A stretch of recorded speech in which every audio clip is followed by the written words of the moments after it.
Okay. So don't forget to put your metric number in the chat box as your attendance.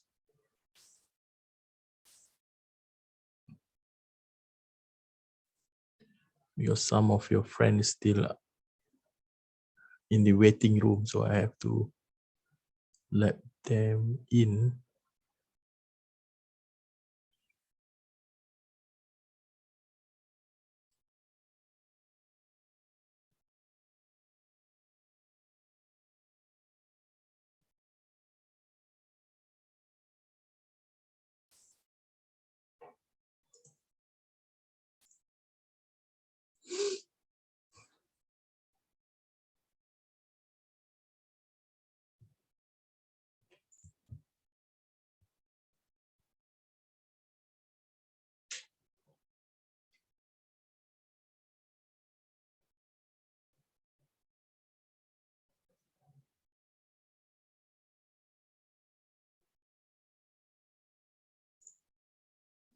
Okay.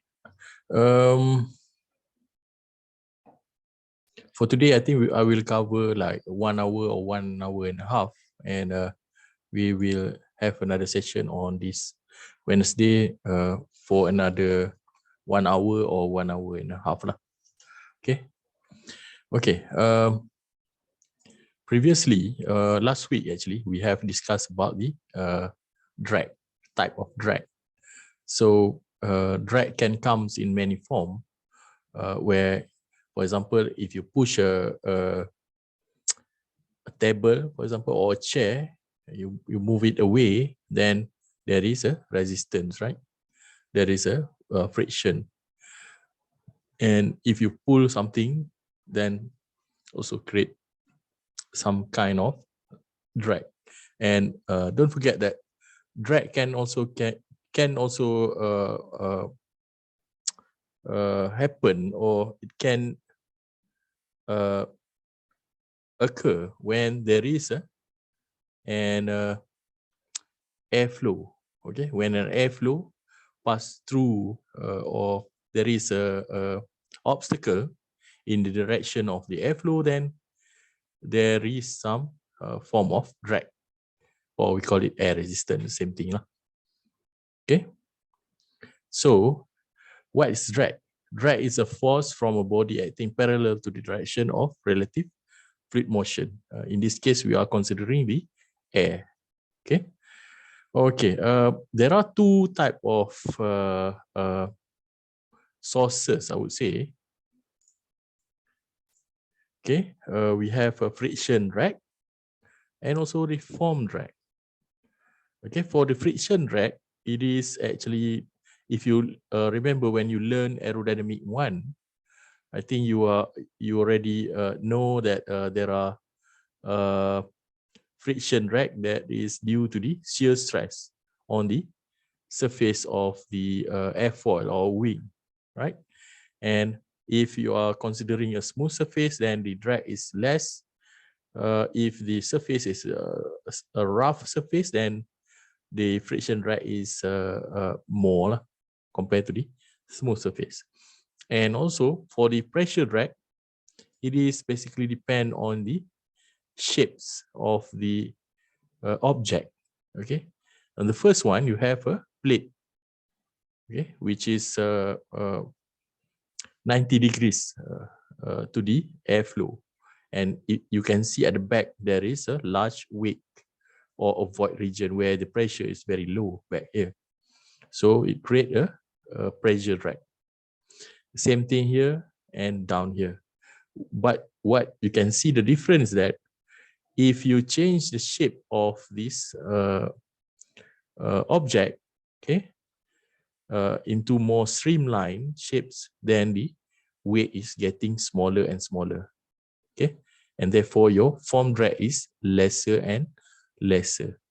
You can also see from this table where if you compare the top here and the bottom down here, what you can see is actually up here the object is aligned horizontally, and down here it is aligned vertically. to the direction of the airflow.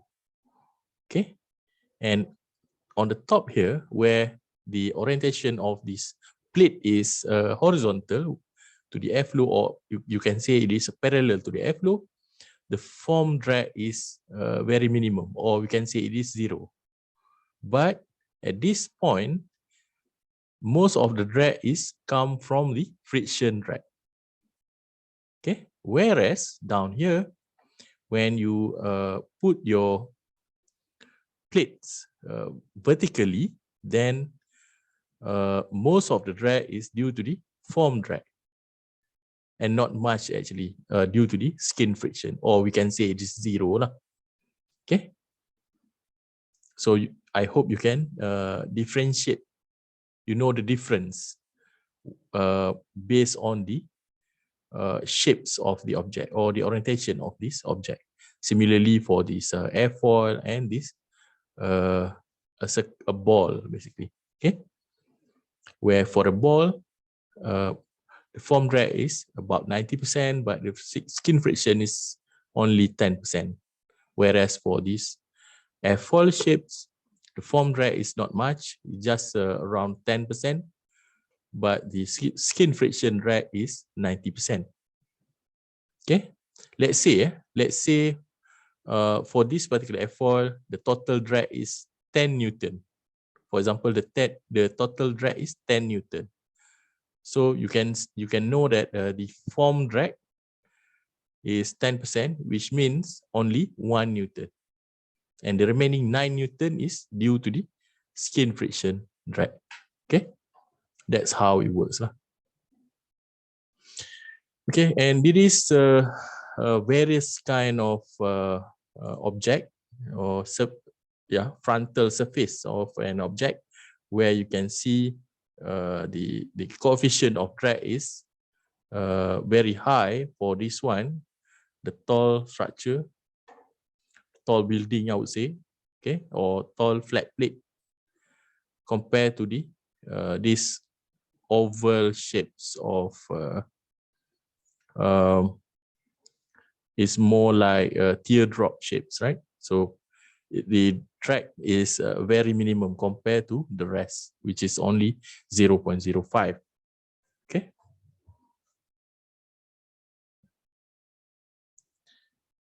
Okay, I think I think somewhere we stopped on the videos, I think, last time. So we continue on the video again.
Doctor.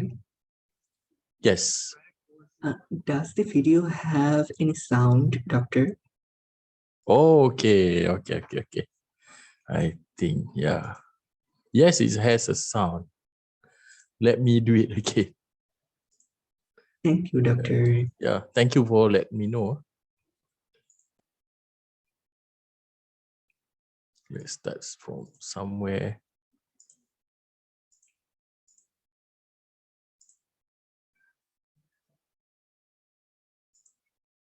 an object, or an object moves. Now, did you hear the sound? Yes, Doctor. Okay, okay. Yeah, thank you. So we may proceed. If there is some lagging or whatever, please let me know. Okay, thank you. Through a stationary fluid, the fluid exerts a force on the object. We can split the force into two components, one acting in the same direction as the fluid flow, which is called drag, and one acting perpendicular to the flow direction, which is called lift. If the fluid is a gas, like air, we call these aerodynamic forces, and if it's water or any other liquid, we call them hydrodynamic forces. This video is going to focus on the drag force, and I'll cover lift in a separate video. Most of the time, drag forces are undesirable. They can have a huge effect on the fuel consumption and performance of vehicles, for example. And so, engineers go to great lengths to minimize them. We'll explore some interesting ways of reducing drag later on in the video, including how the airline industry could save millions of dollars a year in fuel costs by using a drag-reducing innovation based on artificial shark skin. But to optimize the design of objects affected by drag forces, we first need to understand where these forces come from. So let's start by covering the basics. Drag forces are caused by two different types of stress, which act on the surface of an object. First, we have the wall shear stresses. These stresses act tangential to the object's surface and are caused by frictional forces that arise because of a fluid's viscosity. Then we have the pressure stresses. They act perpendicular to the object's surface and are caused by how pressure is distributed around the object. The drag force is the resultant of these two stresses in the direction of the flow. So if we know exactly how the stresses are distributed over the surface of our object, we can integrate them to obtain the resultant drag force.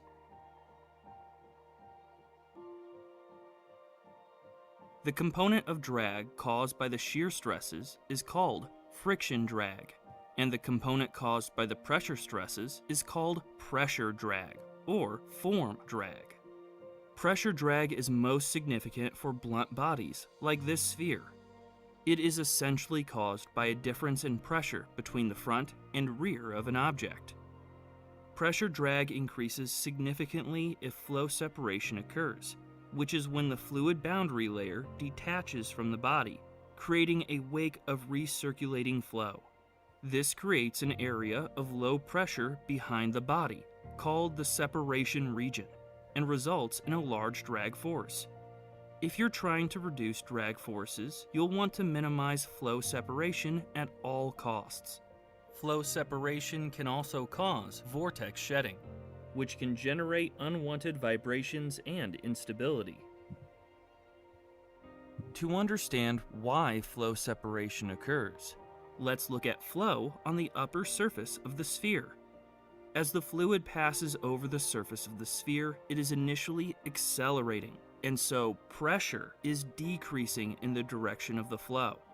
This is called a favorable pressure gradient. Beyond a certain point, the flow then begins to decelerate, and so pressure in the flow direction is increasing. This increase in pressure is called the adverse pressure gradient, and it has a significant effect on the flow close to the wall. If the pressure increase is large enough, the flow will reverse direction, and since it can't travel backwards because of the oncoming fluid, it detaches from the surface, resulting in flow separation. Flow separation occurs at around 80 degrees for a smooth sphere in laminar flow. If the boundary layer is turbulent instead of laminar, it's better able to remain attached to the surface, and flow separation is delayed until around 120 degrees, which reduces the pressure drag significantly. This is because turbulence introduces a lot of mixing between the different layers of flow, and this momentum transfer means the flow can sustain a larger adverse pressure gradient without separating. This is why golf balls have dimples instead of being perfectly smooth. The dimples generate turbulence, which delays flow separation, reduces drag, and allows the ball to travel further. This idea of using turbulence to delay flow separation and reduce pressure drag is also why some airplane wings have small vortex generators protruding from them. Bodies that travel through fluids, like plane wings or submarines, are usually designed to be streamlined in a teardrop shape to minimize the effect of flow separation. For very streamlined bodies, like this airfoil at a shallow angle of attack, pressure drag is small because flow separation is significantly delayed or doesn't occur at all. For bodies like these, it's the wall shear stresses which contribute most to the total drag force. The drag component caused by these stresses is called friction drag. Friction drag increases with the viscosity of the fluid and is most significant for bodies which have a large surface area aligned with the direction of flow. We saw earlier that turbulence delays flow separation, which reduces the pressure drag. But for friction drag, it has the opposite effect.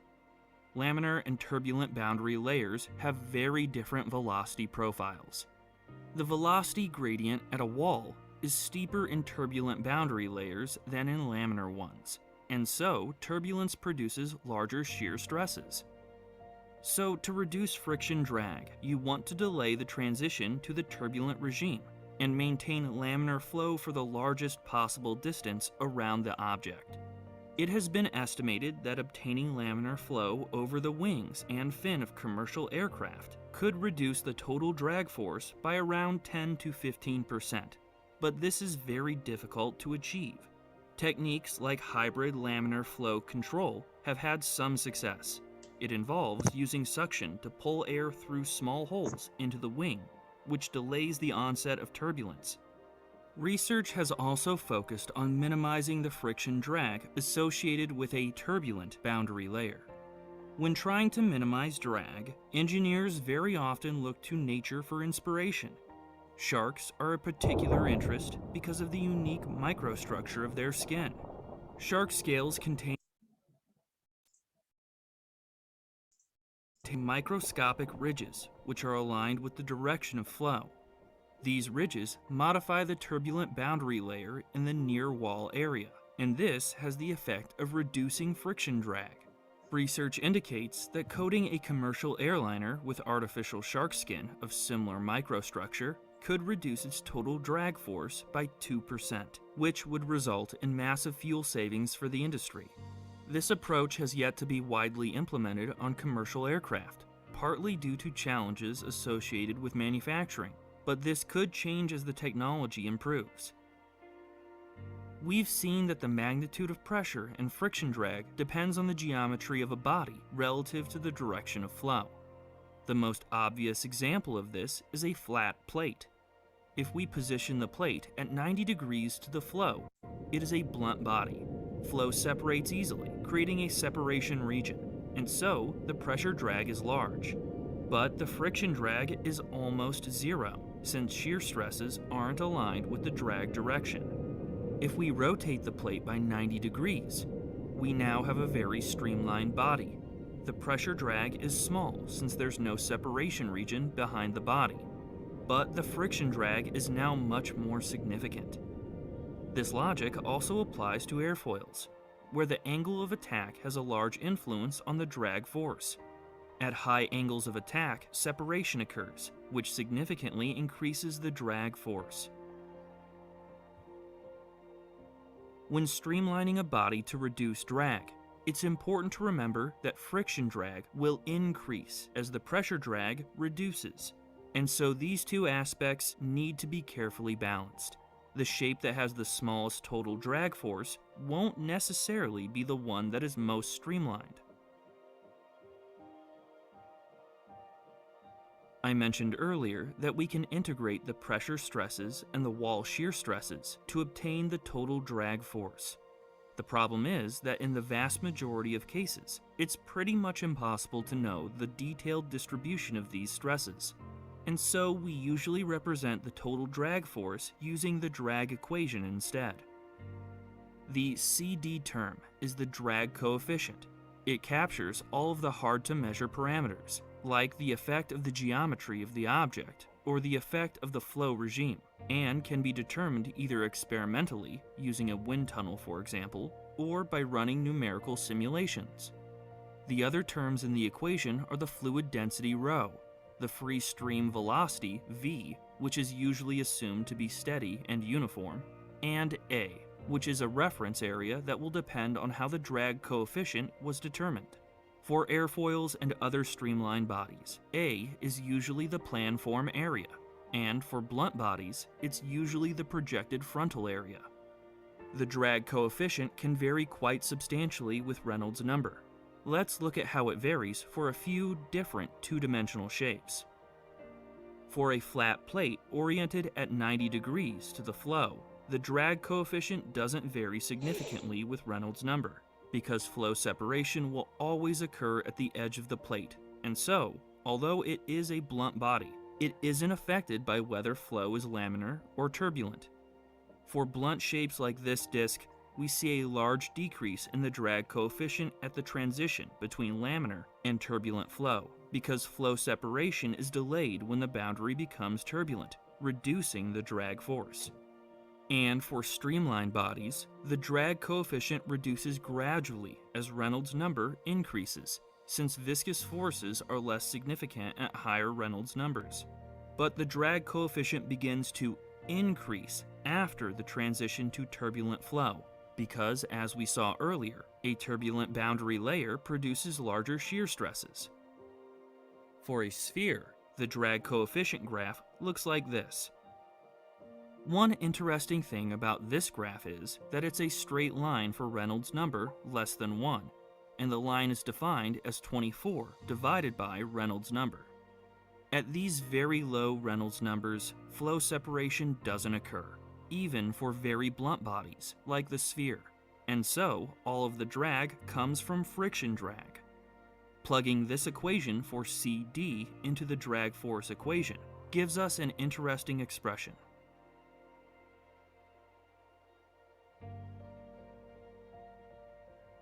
This is called Stokes' law, and it is an exact solution for the drag force acting on a sphere for Reynolds numbers less than 1. It's one of few cases where we have an analytical solution for calculating the drag force, and it has some very useful applications. We can use it to easily calculate the terminal velocity of a sphere falling in a fluid, so long as Reynolds number is low enough. As a sphere falls through a fluid, its velocity will increase, and so will its drag force. Terminal velocity is reached when the weight of the sphere perfectly balances the drag force, so that the sphere stops accelerating. The drag force is defined by Stokes' law, and the weight of the sphere is easy to calculate based on its volume and density. We just need to remember to subtract the density of the fluid as well, to account for the buoyancy force.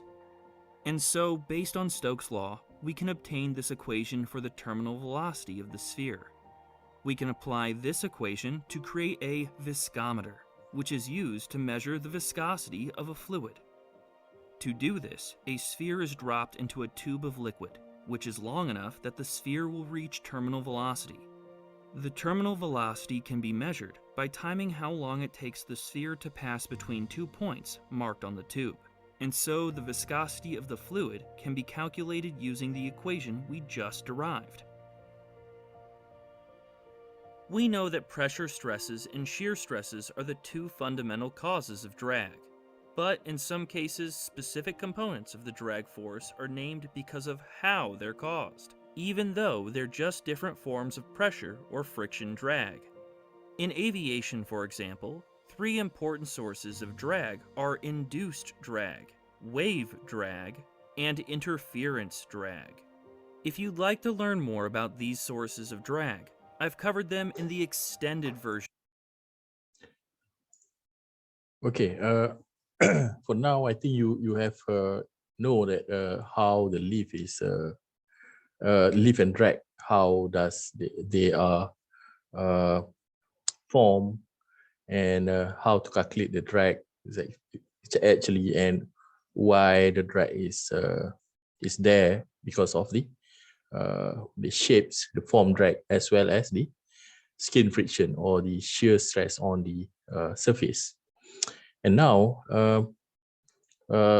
at the last part of the videos, mentioned about the other component of drag, which is the interference drag, friction drag, and of course the form drag that being discussed earlier. And another one is the induced drag. Okay, for the interference drag, it is actually due to the just imagine the wing and the fuselage. Okay, at the wing root or basically just at the point where the wing and the fuselage are met.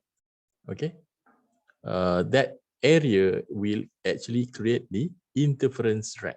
Okay, that is what the interference drag will occur at that particular point.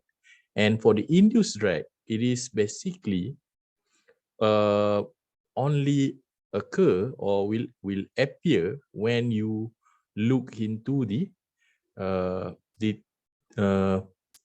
3D or the three-dimensional of a wing, or you can call it as a finite wing, where you have the wing tip. Okay, for a long wing, infinite wing, you are not going to have this induced drag. Okay, because of there is no vortices at the tip of the wing. Okay, and sometimes people call it induced drag due to the angle of attack lah. So there are if you look at on this part here on this side, you have an aircraft wing and you have a relative motion between the air and the airfoil. And if later on you want to analyze a wind turbine or any propeller blades, then you need to be very careful when it comes to the relative airspeed or relative motion between the air and the airfoil or the wing, because that is crucial for the turbine and the propeller, because the air is coming and at the same time the turbine or the propeller is also rotating. So you need to get the vector component. Okay, but for the aircraft wing, normally we just stick to the free stream airflow, because the aircraft is if let's say we are only looking at cruising flight, then it is easier. But if you're talking about the climbing or descent flight or turning flight, then you need to also be careful with the calculation related to the free stream of the airflow. Okay. Okay. Why we need this? We need to know about this drag. I think earlier that what you have seen is drag is not really useful, right? But if you are talking about drag is not really useful, then it is not quite correct, because of you need drag actually during landing. Okay, otherwise it is not possible for the aircraft to land safely on the ground. As you can see on the image, on the short video on the left here, where the parachute is used by this jet fighter aircraft to reduce the speed. Okay, and for commercial aircraft, the engine of the aircraft, the modern engine design, they also have a reverse thrust. Okay, the thrust from the engine, I don't have the videos, but you can search it online. the thrust from the engine can be reversed. Instead of the thrust is going to the back, it can realign to position it to the front. Okay, of course with certain angle. Okay, and on this in the middle here, we have a measured drag coefficient that you can use, or you can, basically you can use it as a reference when you want to design something later on. Okay, it's just for a reference, general reference. And on this box here, there is the on how you want to calculate the drag force. I think you have seen it many times, and you know about what the CD is. CD is the drag coefficient of the object. Okay, A is the area, rho is the density, V is the free stream or the local velocity. Then if you have all this, then definitely you can calculate the drag force at that particular instant. Okay, I think it has been discussed in the videos that there are components of drag, which is the induced drag and the profile drag, as well as the parasite drag. And at some point later on, you may need to know why it is the profile drag is increasing, why the induced drag is reduced, and why the parasite drag is increasing with the airspeed. Okay, and you may also need to know the minimum drag or lift over drag, which is at maximum, the ratio of lift over drag at maximum. Okay, next is type of parasite drag or the interference drag in this case. If you can see, this is the one that I have discussed earlier, where you have a fuselage and you have a wing, right? Then this is where you will have interference drag. Okay, where the wing meet the fuselage. Okay, this part. And also the friction from the air resists the forward motion of the plane. This is due to the skin friction drag. This one, rough skin, increased skin friction drag.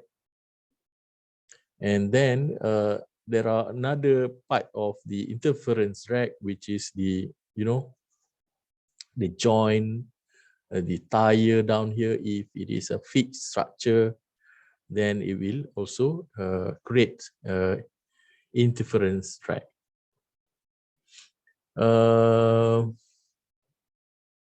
Okay, I think this part I will talk later about this.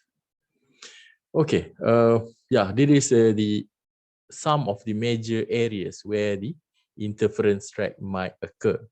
And if you can see on the videos here, you can see there is a formation of vortices on the wing.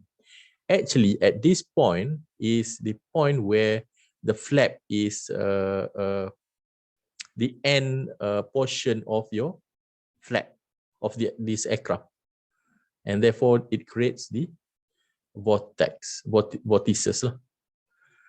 Okay, it also happen at the tip, but you cannot see at this point. You only can see at this part. Okay, there is another example. The Boeing 777 has a wing platform area of 4,605 square feet, assuming a takeoff weight of 506,000 pounds and a takeoff velocity of 160 miles per hour. And here you need to calculate the lift coefficient at takeoff for standard sea level condition. So the aircraft is on the ground, okay, during takeoff. The takeoff can be okay, in this example, please remember, in this example, the takeoff is at sea level. Okay, but at some for some airports, the airport is located at higher places, so you need to be careful when you want to calculate the takeoff condition, whether it is at sea level or it is on the mountain where the elevation is around 1,000 feet, for example. Then you need to be consistent or be careful on that. And B, you need to compare the above result with the lift coefficient for cruise. Okay, this one, A is takeoff, B is for cruise at the speed is at Mach number of 0.83, and just now in A the speed is 160 miles per hour. So in this case you need to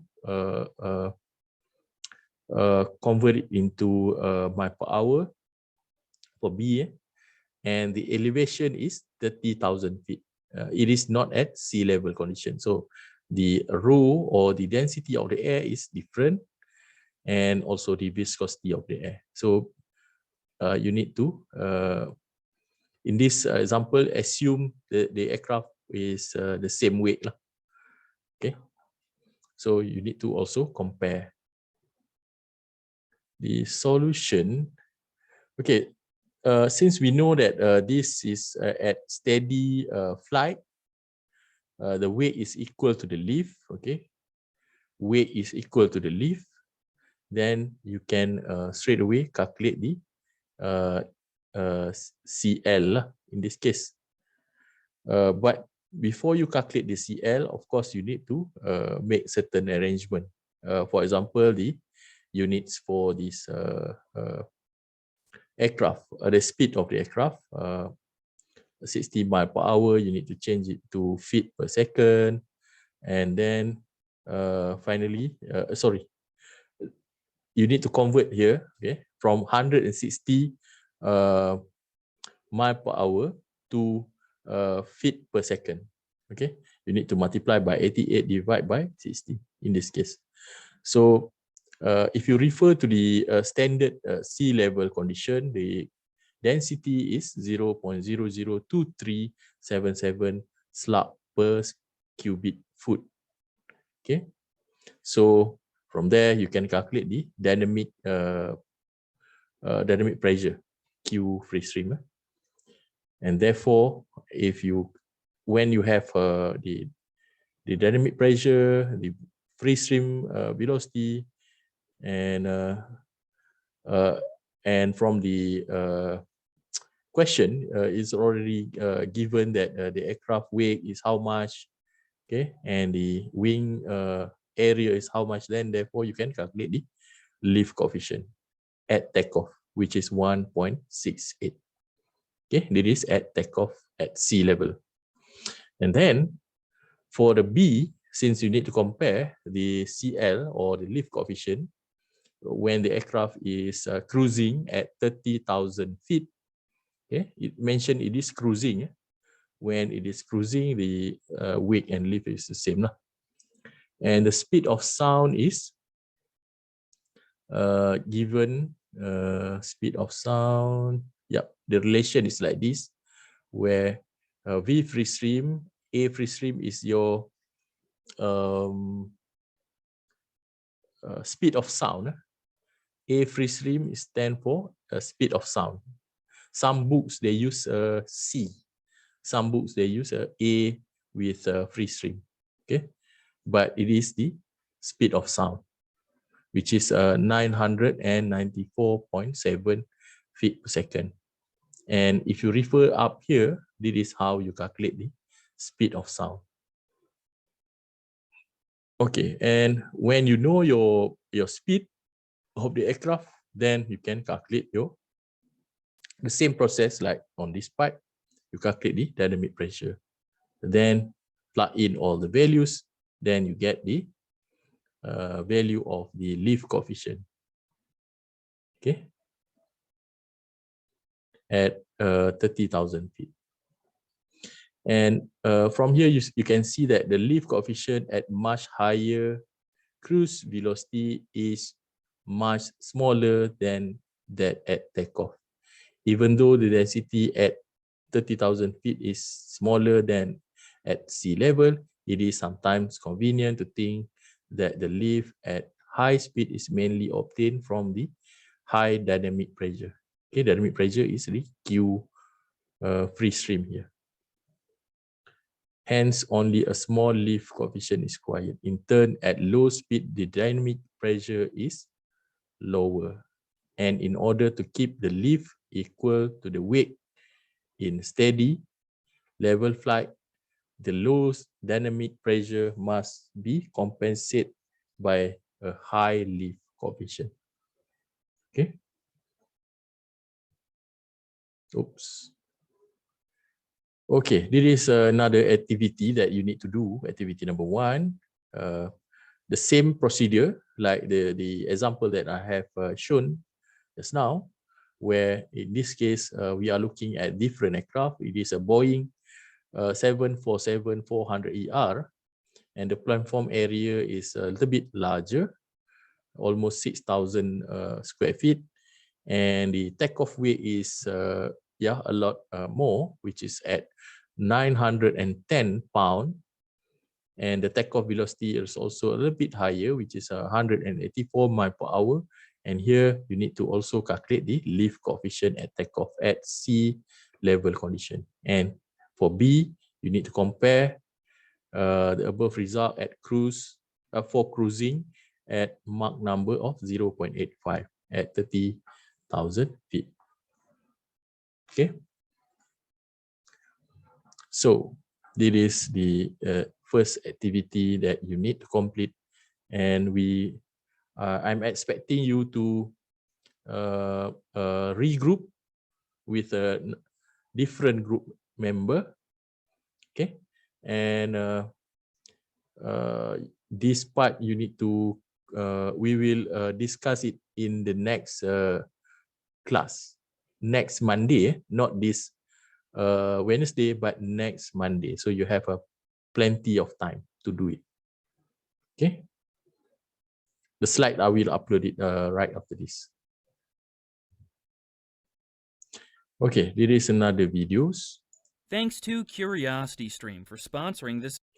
Can you hear the sound? Yes, doctor. Okay. Video. Since well before the first Wright brothers' flight in 1903, and all the way to the present day, mankind has been fascinated by taking to the skies. Once thought to be impossible, heavier-than-air flight is only a reality because of the lift generated by aircraft wings. But lift is a complicated topic, and even to this day, engineers have lengthy debates about how it's created. So what exactly is lift?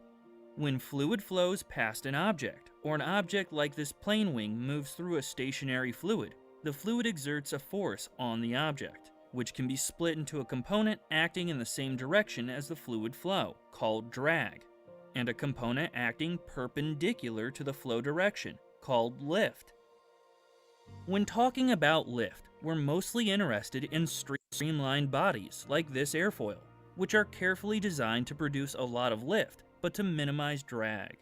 Lift-producing airfoils can obviously be found in airplane wings, but also in many other applications, like wind turbine blades or propeller blades. They're also used in the wings of Formula One cars, which are designed to generate downforce so that corners can be taken at higher speeds. Airfoils come in a huge range of shapes and sizes. One designed for an aircraft wing won't be optimized for a propeller blade, for example, and a wing designed to fly at supersonic speeds will have a very different profile compared to one designed to fly slower than the speed of sound. Airfoil profiles can be defined using a few different parameters. The forwardmost edge of the airfoil is called the leading edge, and the trailing edge is at the back of the airfoil. Drawing a straight line between the leading and trailing edges gives us the chord line. The angle between the chord line and the flow direction is called the angle of attack. Drawing a line which is midway between the upper and lower surfaces gives us the mean camber line. Camber describes how curved an airfoil is. We can have positive camber or negative camber, and a symmetrical airfoil has zero camber. Camber and the angle of attack are important parameters that will have a large influence on how much lift an airfoil can generate. So how does a humble teardrop shape generate enough force to lift heavy aircraft off the ground? As the fluid flows around the airfoil, it creates two different types of stress which act on its surface. First, we have the wall shear stresses. These stresses act tangential to the object's surface and are caused by the frictional forces that act on the airfoil because of the fluid's viscosity. Then we have the pressure stresses. They act perpendicular to the object's surface and are caused by how pressure is distributed around it. Lift is the resultant of these two stresses in the direction perpendicular to the flow. The only way a fluid can impart a force onto an object is through these stresses. Integrating the stresses in the lift direction over the surface of the airfoil gives us the lift force. For streamlined bodies like airfoils, the shear stresses will mostly be acting in the same direction as the flow. They will make a large contribution to the drag force, but won't contribute a significant amount to the lift force. And so we can neglect them and say that the lift acting on an airfoil is caused by the way pressure is distributed around it. A typical pressure distribution looks something like this. The pressure is low above the airfoil and high below it, which creates a net force with a large component in the lift direction. If we plot the pressure profile along the top and bottom surfaces, we can see that the low pressure on the top surface is larger in magnitude than the high pressure on the bottom surface. So the suction pressure on the top surface is what contributes most to the total lift force. We can also see that the majority of the pressure difference is coming from the forwardmost part of the airfoil. In truth, there's nothing particularly special about the shape of an airfoil that allows it to generate lift. Any object that creates an uneven pressure distribution will generate a force in the lift direction, like a flat plate at an angle relative to the flow, for example. Airfoils are just optimized shapes that have been carefully designed to have high lift-to-drag ratios. Without a difference in pressure above and below an object, there can be no lift. A symmetrical body like this bullet doesn't generate any lift force because there's no pressure difference around it. So we know that lift is caused by the pressure distribution around the airfoil. But where does the pressure distribution come from? The answer to this question is complex, and there's much debate about the best way to explain it in a concise way. We can broadly split the different explanations into two groups, those based on Bernoulli's principle and those based on Newton's third law. Bernoulli's principle explanations focus on the velocity of the fluid. If we look at how fluid flows around the airfoil, we can see that close to the leading edge, there's a point where the fluid velocity is reduced to zero. This is called the stagnation point. Outside of the thin boundary layer surrounding the airfoil, the fluid flowing above the stagnation point over the top surface of the airfoil travels faster than the fluid traveling over the bottom surface, as we can see from these particles. Bernoulli's principle tells us that when the velocity of a fluid increases, its pressure must be reduced, which is just a statement of the conservation of energy. This means that the increase in velocity above the airfoil creates an area of lower pressure, and the reduction in velocity below it creates an area of higher pressure, and this pressure difference creates the lift force. But then, we need to explain what causes the difference in velocity.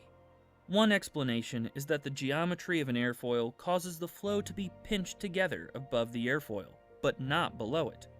Because of the conservation of mass, this results in increased velocity above the airfoil. A more complete but less intuitive explanation for the difference in velocity is based on the concept of circulation. The flow around an airfoil can be thought of as the superposition of idealized uniform irrotational flow and circulatory flow.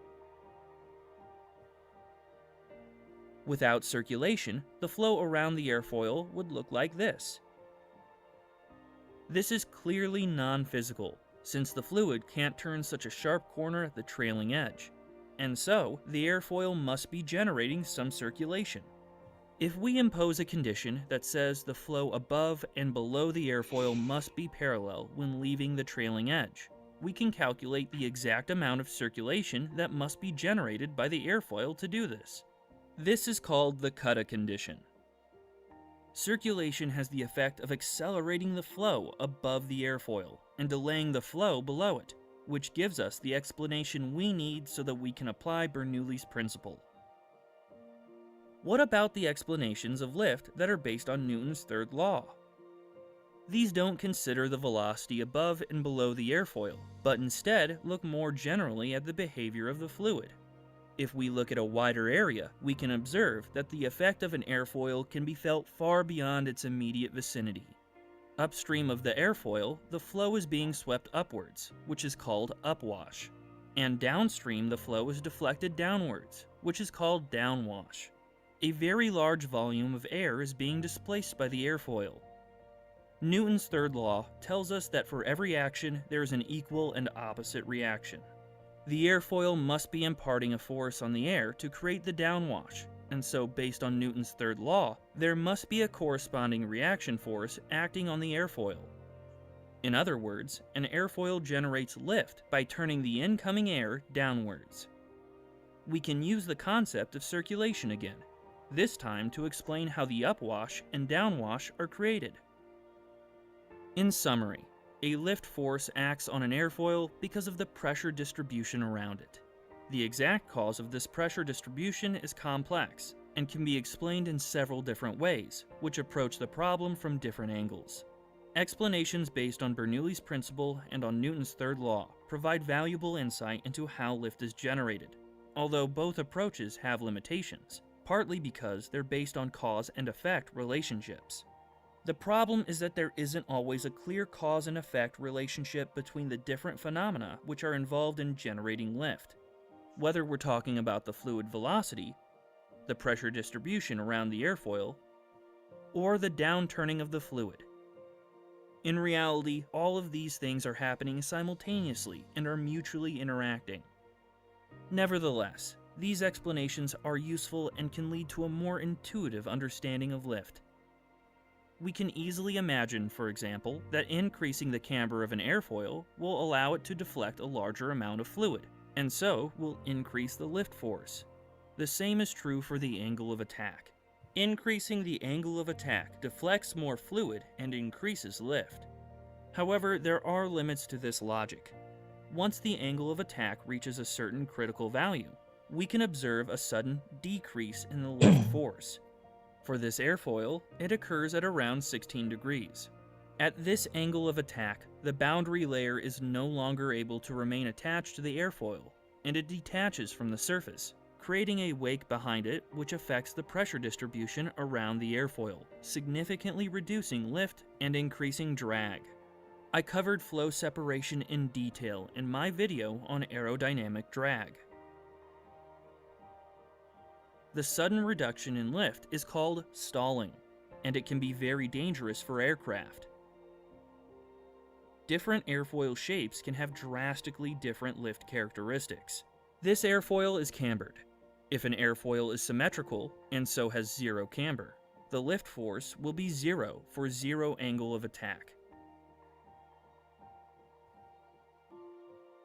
Aerobatic aircraft usually use symmetrical airfoils since they allow planes to fly upside down more easily. Lift is generated by lifting the nose of the plane to create an angle of attack.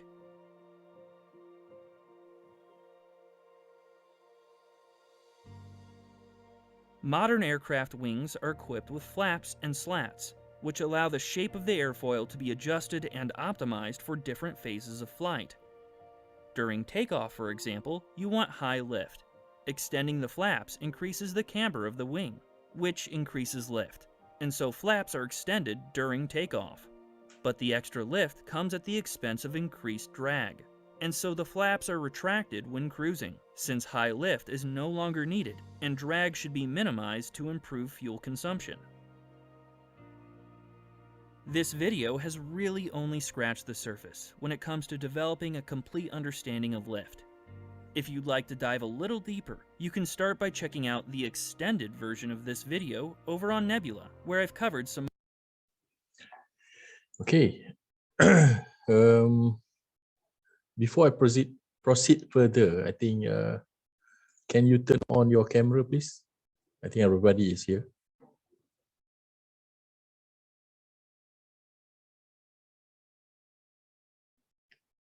So are you a little bit sleepy now? No, doctor. No, doctor. Doctor, for me, I am quite amazed, doctor. The full aerodynamics 1 and 2 courses are completed in Yeah. 2 videos, doctor. So that's the thing. So basically, yeah, later on, if you, I think next semester, I think you guys will be with me on what do you call that one? Fixed wing aircraft design. There is a course next semester. I think you guys will be with me again for fixed wing aircraft design, and on that particular part, I think we will go a little bit detail on the design of the aircraft.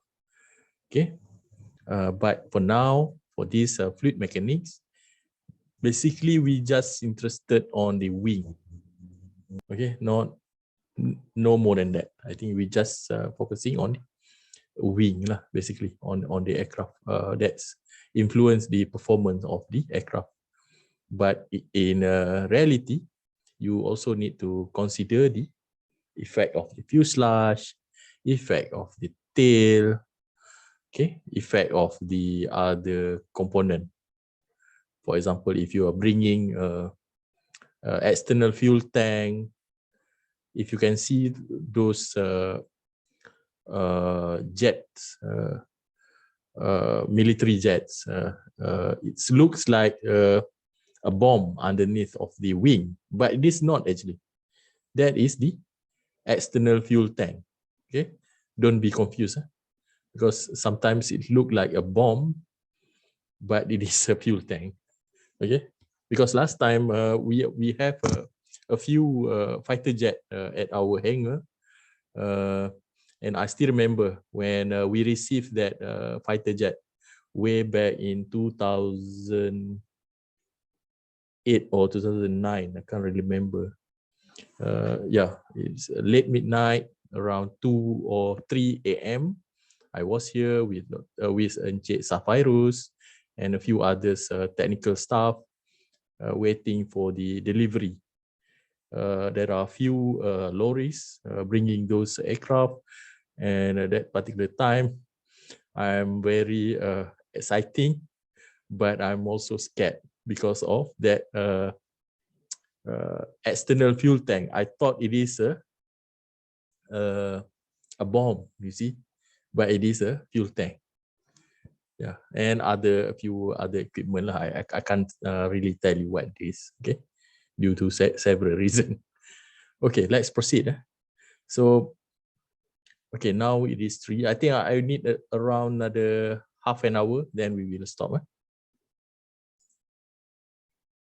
Where were we just now? This one. Okay. We were here, right? Okay. So, there are 2 figures here on the left, or figure 2.12.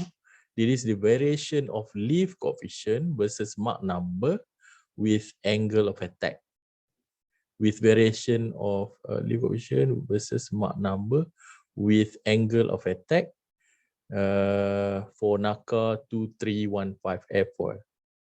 Okay, it was the experiment or the lab measurement using wind tunnel was done in Langley laboratory, okay, in the US lah, of course. So on the this axis we have a lift coefficient, Here you can see CL. It is not a capital L, and this shows that it is an infinite wing. Okay, infinite wing. And down here you have a Mach number. And here you have several lines.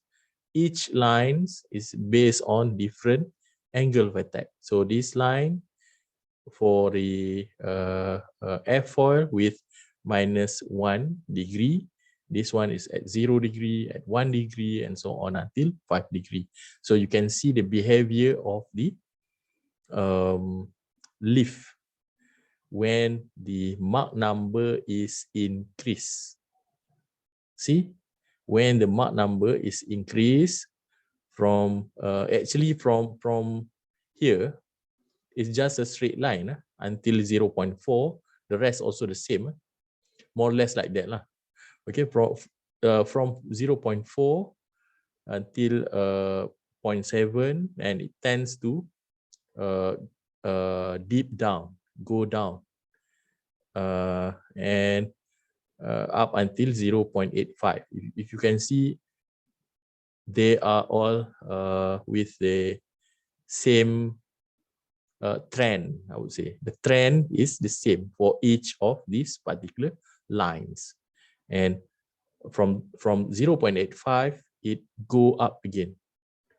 Okay, up to a certain point lah. Okay, why did this happen? It is actually, I think you have learned aerodynamic 2 about the Prandtl-Meyer shock wave, right? Or at the transonic flow. So this is because of that lah. Okay. And this is on the right hand side, we have a drag coefficient. On the left here is about the lift, and on the right is about the drag. Okay, the x-axis is the same. X-axis is the same Mach number, and the range is also the same. So you can see the drag is consistent, but when it reach at 0.75, for example here, at the transonic region, the drag is increased quite a lot. Okay, very sharp increase in the drag. So this is the behavior or the characteristic of the lift and drag versus the Mach number.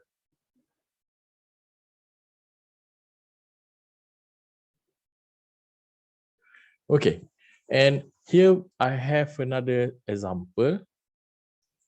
For NACA 2412 airfoil, actually from figure 2.6, yep, it is not here, but you can scroll up actually if you want to see. Okay, you need to calculate the lift to drag ratio at angle of attack of 0 degree, 6, and also at 12 degrees. In this particular example, you need to assume the Renault number is 8.9 million Renault number. So this is how you can calculate. Okay, basically in the this figure 2.6, it gives you the, let me see, figure 2.6. Just a second, let me find, where was it?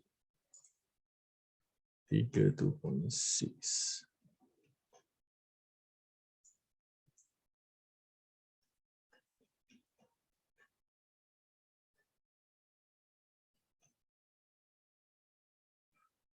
Okay.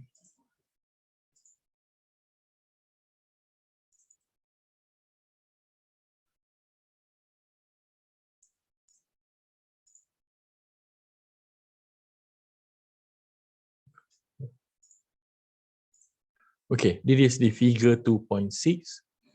On the left here is the lift. This one is the lift, and on the right here is the drag. section lift. Yeah, this one is for the drag. Okay, from this particular figure.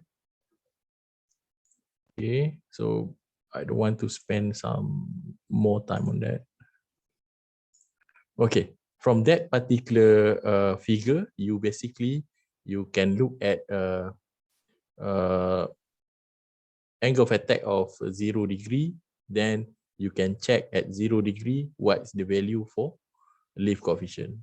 The same thing, you can check for the drag coefficient, and then just divide lah. Then you get the value. Okay.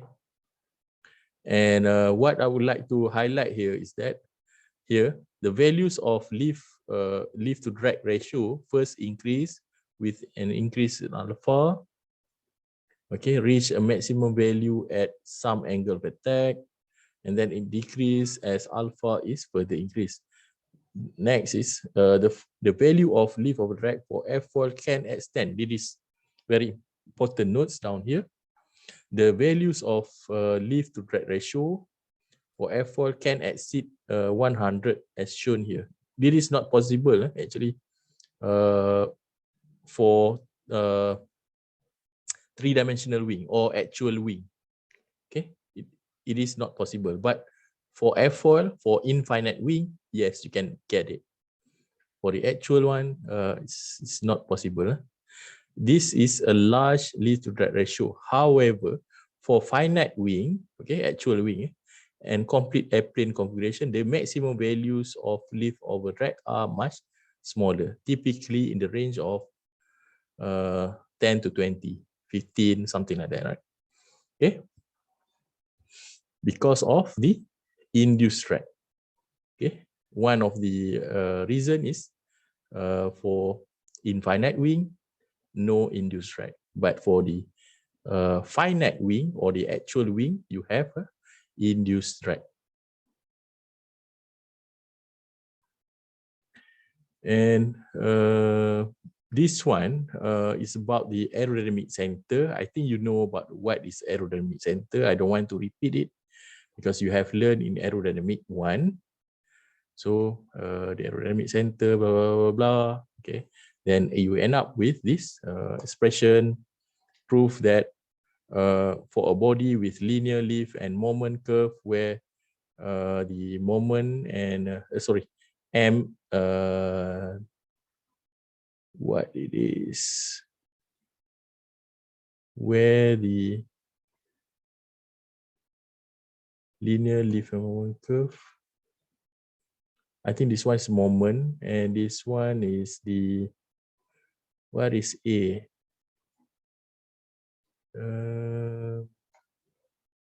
It is not here. I think this one is something to do with the alpha naught. Okay, our fixed values. The aerodynamic center does exist as a fixed point on the airfoil.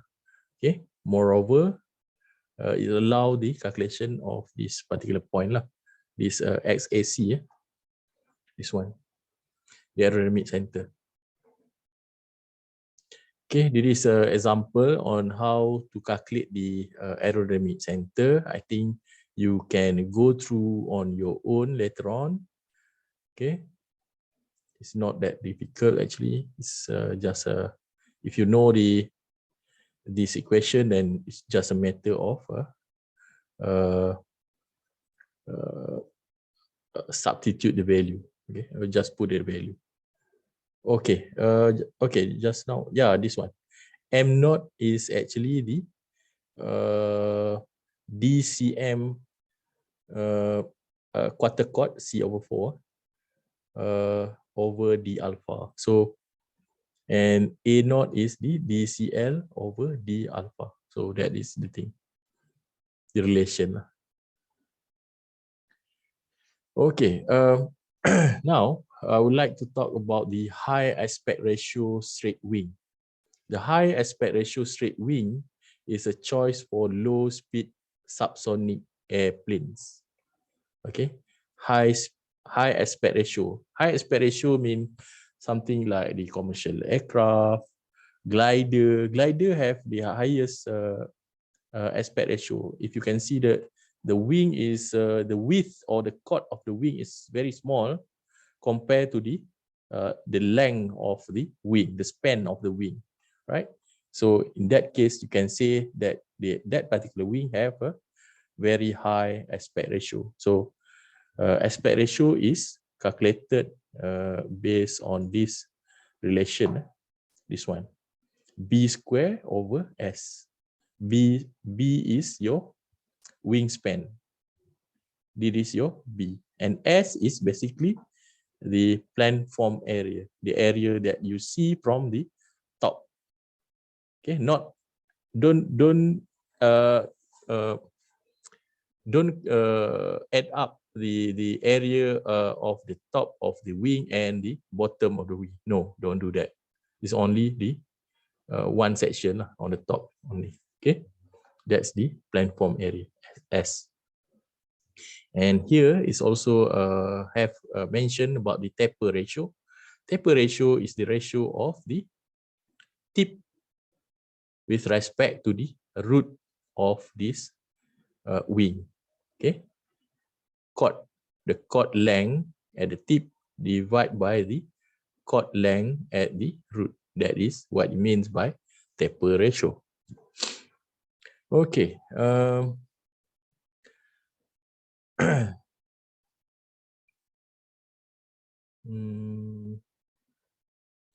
Okay, for a wing, okay, there is a figure 2.22 illustration of induced and effective angle of attack. Okay, I think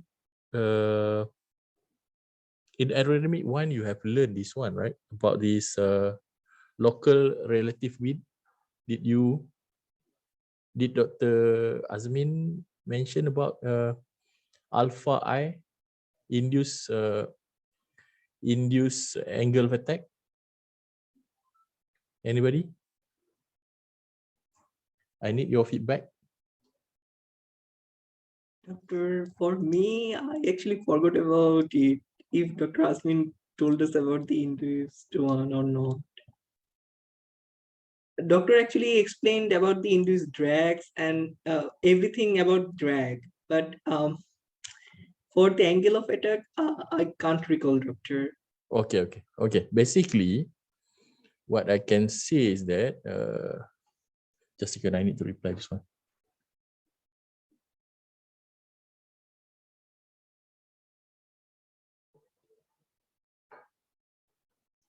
Okay, for in actual condition of an aircraft or wing or finite wing, we are talking about finite wing, not infinite wing.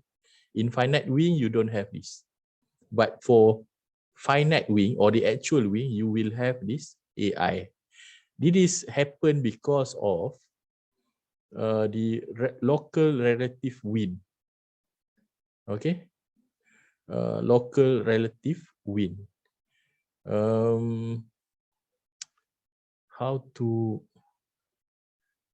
Okay, what is AG? AG is alpha G is actually the geometric angle of attack. Geometric angle of attack is that if you can see, there is a chord line, right? The chord line, and it is the free stream direction. Okay. And here, the angle between these two, we call it the geometric angle of attack. But, okay, the actual angle of attack, or we can say effective angle of attack, is normally lower than that. That is because of this downwash, due to the downwash. Okay. Then it creates it reduce the effective angle of attack. Okay. So whatever experienced by the wing itself, the angle of attack is actually smaller compared to what we actually see lah. If we do the experiment on finite wing, the actual angle of attack experience or acting on the wing is smaller. That is because of this induced angle of attack. This is another example. Consider a straight wing of aspect ratio of 6. The airfoil is NACA 2412, assuming low speed flow, so subsonic. Calculate the lift coefficient at an angle of 6 degrees. For this wing, the span effective factor, or E1, or actually we call it Oswald efficiency factor, E, this one, in this formula, Oswald efficiency factor. The value for E is from 0 to 1. It cannot be more than 1. It cannot be less than 0. The value is from 0 to maximum of 1, in that range. 0.89 means it is a very efficient wing, very effective wing. So normally for typical wing, you may get like 0.8, something like that. Okay, but in this particular example, the value is 0.89. I think it is on the higher side. Value is very, very high. So the solution from figure 2.6a, you need to refer to the book actually. Do you have this book, Aircraft Performance? I think you can download it, right? By Anderson, Aircraft Performance. So from that particular book, you can refer to figure 2.6a. Alpha, sorry, A naught is 0.105 per degree. And you know that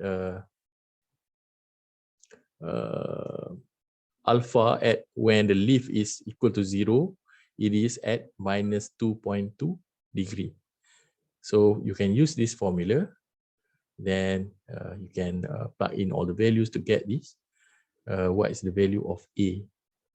Okay, from there, you can use this formula down here to actually calculate the lift coefficient, like so.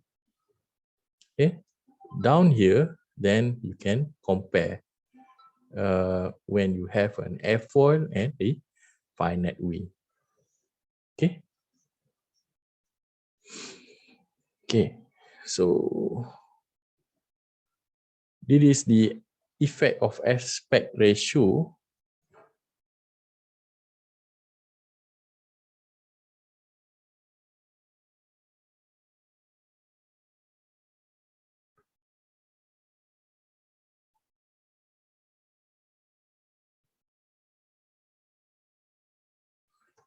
Okay, this is the aspect ratio. Effect of aspect ratio on the lift curve. So if you can see, there is a few lines. Okay, each line is represented by this aspect ratio. So this one, I think the box shapes is this, the first one here. That is aspect ratio of 1. And then you have aspect ratio of 2, aspect ratio of 3, 4, 5, 6, and the highest is 7. So you can see it is a sort of an increment. And you can see how it behaves when you increase the angle of attack. Okay. And on the right hand side here, figure 2.24 is the effect of Mach number on the lift slope. Okay. So here, if you can see, that is the transition or the transonic region, and that's why the graph looks like this. Okay, if you look down here, this is the transonic area.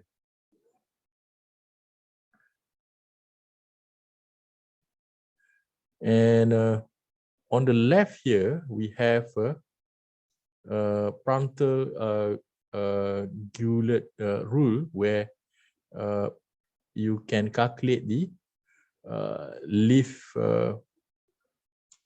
A0 is actually the lift DCL over D alpha, right? The lift curve slope. Yeah, the lift curve slope. A0 here. So this is for the higher speed compressible flow lah, at certain Mach number. Okay, this is how it works for the supersonic high aspect ratio straight wing. Straight wing, not the swept wing. Swept wing, we will discuss in other avenue. Okay, and this one we have another example. What is the lift coefficient for the same wing at the same angle of attack as in example 2.5, the previous example actually. But in this case, the Mach number is 0.7. So this is the process on how to calculate the lift coefficient if you have a compressible effect. Okay, and this one is actually just now we look into the high aspect ratio wing, right? So for low aspect ratio wing, which is if the aspect ratio is less than 4, what can we actually use this equation? Okay, the answer is no. You need to refer to this equation, the Helmholtz equation, Helmholtz equation down here for low aspect ratio wing. Okay, it's depend on this aspect ratio, AR less than 4. So if AR is less than 4 or equal to 4, you need to use this equation down here. Okay, the reason you can read lah on this part.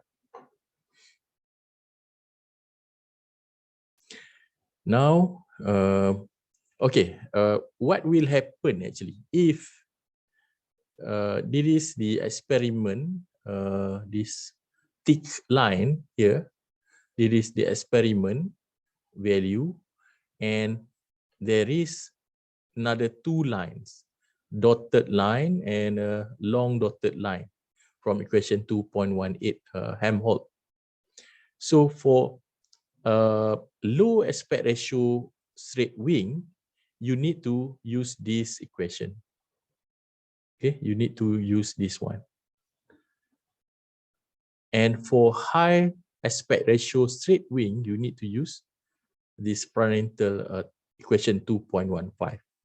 If you can see from this particular graph, at low aspect ratio from below 4, okay, 4 and below, the Helmholtz equation is better. See, the line is almost coincidence, almost overlap with the experimental lines.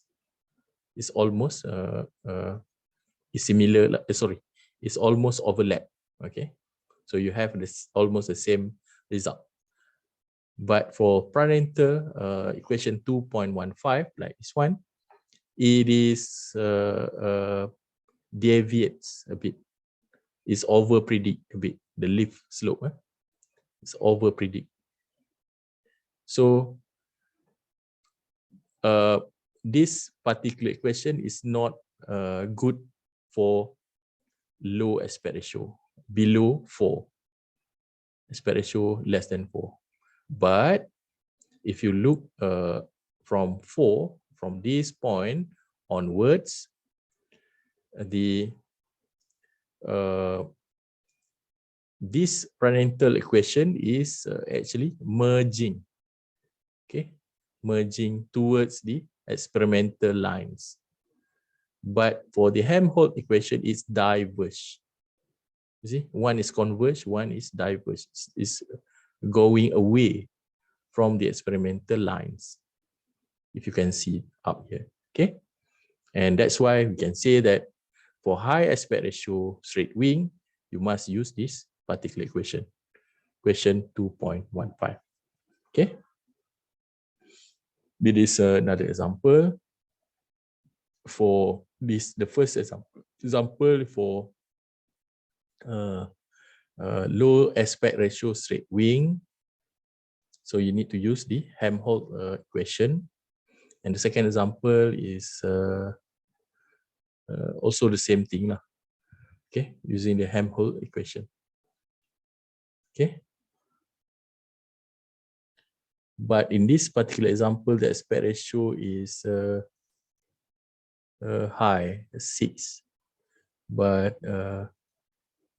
you can see, you can compare between this and this one.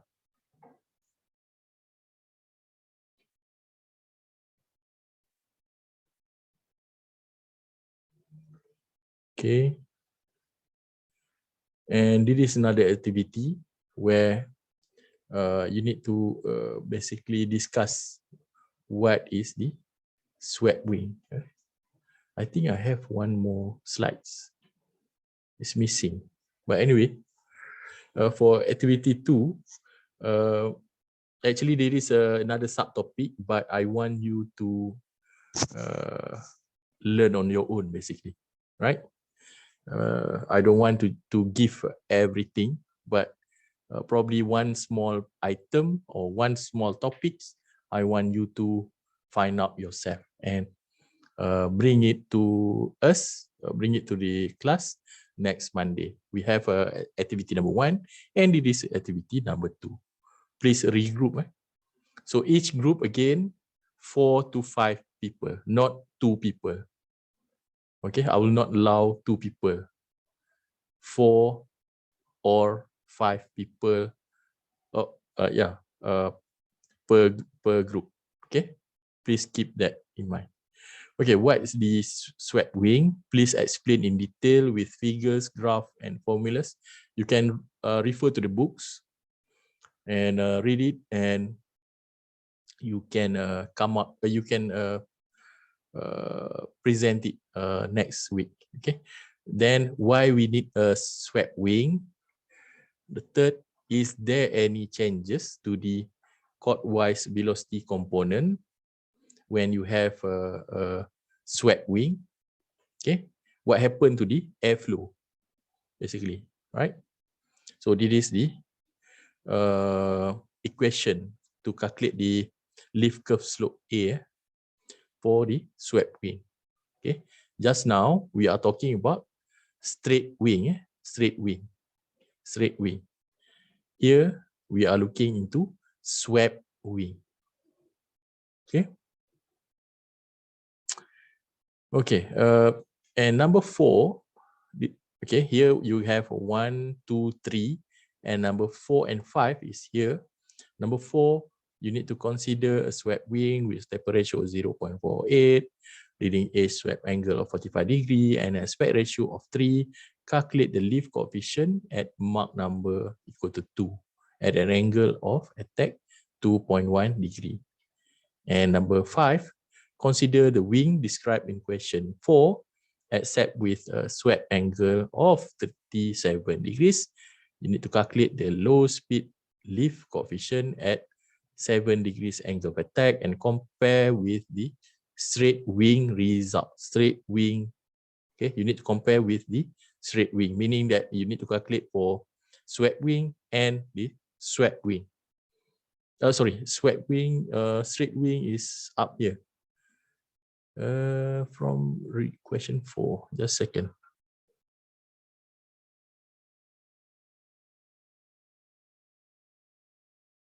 Calculate, consider swept wing. Consider wing described except with a swept. I think it is basically there is an error here. You need to compare with this one, what you get in question number 4. Okay. Remember there is a mistake here. Okay, that's all for this week. I think